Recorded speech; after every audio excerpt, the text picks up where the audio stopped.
OUTA's Erich Neethling. Erich, thanks very much for your time. In very simple language, tell us what the corruption is involving this particular SETA.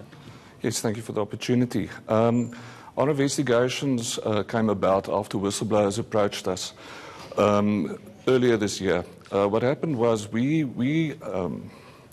highlighted previous dodgy contracts that occurred during June, July of this year, which resulted in new whistleblowers coming forward that gave us the information pertaining to this specific contract. So what you have is biometric units which are supposed to measure the attendance or take down the attendance of learners at the various training units across the country.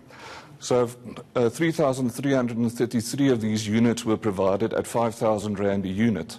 And what we're finding is the students have started coming forward claiming that they're not receiving their stipends, they're not receiving their payments, and a lot of this is still being recorded manually.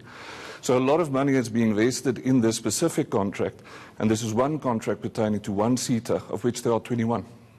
Now, you're also raising concerns about the company that received this contract. You're saying that this company actually doesn't exist. It is a front for a company which is allegedly siphoning funds from this country to a foreign bank account.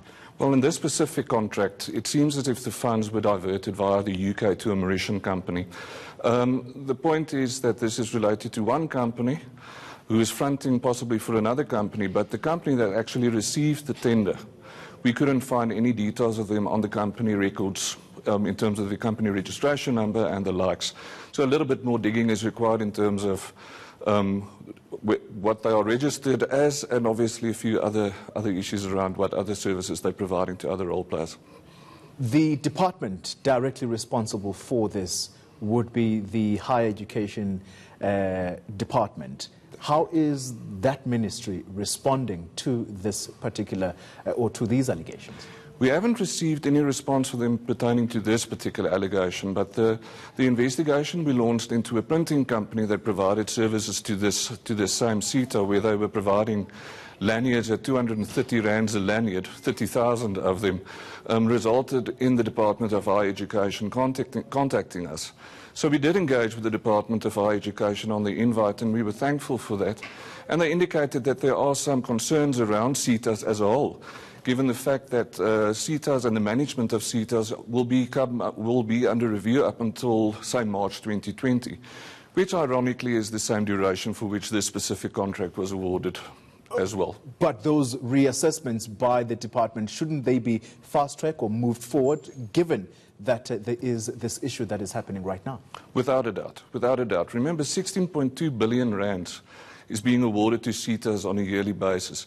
That skills development levy funds, that comes from business for the purpose of educating our youth. We're sitting with one of the highest unemployment figures and one of the highest Gini coefficients in the world. And this is how our money is being utilized. So we're quite concerned about it. All right. Hopefully we'll be getting some responses from the Department of Higher Education and Training. Thank you very much, Erich Neethling, from OUTA, joining us here in studio to talk about this concerning story.